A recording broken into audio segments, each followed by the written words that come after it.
السلام علیکم دوستوں، میں ہوں آصف اکرم اور آپ دیکھ رہے ہیں میرا یوٹیوب چینل۔ تو آج میں آپ لوگوں کو حضرت داؤد علیہ السلام کی وفات کا ایک واقعہ سنانے جا رہا ہوں، تو ملاحظہ کیجیے۔ حضرت ابو ہریرہ رضی اللہ تعالی عنہ فرماتے ہیں کہ رسول اللہ صلی اللہ علیہ وآلہ وسلم نے ارشاد فرمایا، حضرت داؤد علیہ السلام بڑی غیرت والے نبی تھے۔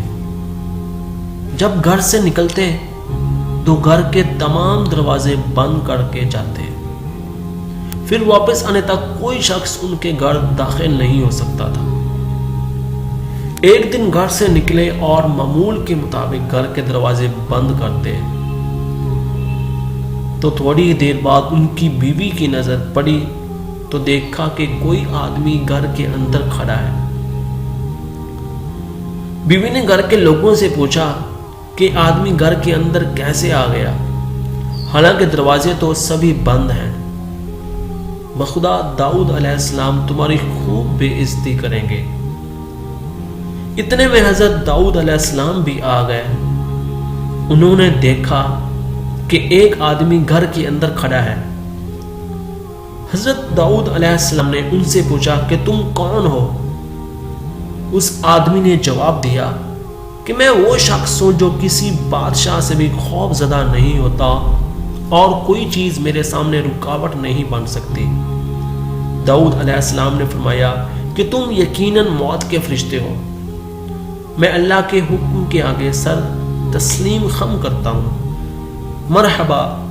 پھر جلدی سے اپنی جگہ پر گئے اور وہیں ان کی روح قبض کر لی گئی اور وہ اپنے کام سے فارغ ہو گئے اور آفتاب ان پر طلوع ہوا تو حضرت سلیمان علیہ السلام نے پرندوں کو حکم دیا کہ وہ حضرت داؤد علیہ السلام کے جسم مبارکہ پر سایہ کریں۔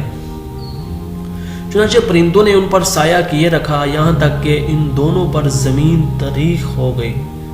تو حضرت سلیمان علیہ السلام نے ان پرندوں سے فرمایا کہ اب تم ایک ایک کر کے اپنے پروں کو بند کر لو۔ چنانچہ ان پرندوں نے حکم کی تعمیل کی۔ تو اس حدیث مبارکہ سے ہمیں کیا سبق حاصل ہوا؟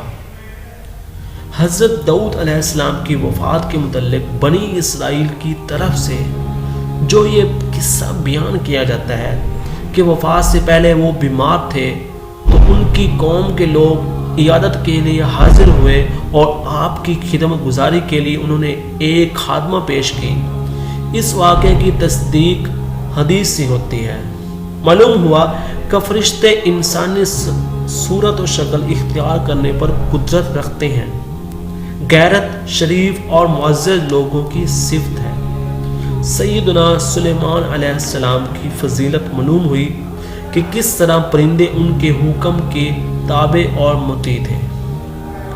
تو یہ تھا ہمارا آج کا واقعہ۔ ایک ایسے ہی اور مزیدار اور ایمان افروز واقعے کے ساتھ ملتے ہیں، تب تک کے لیے اللہ حافظ۔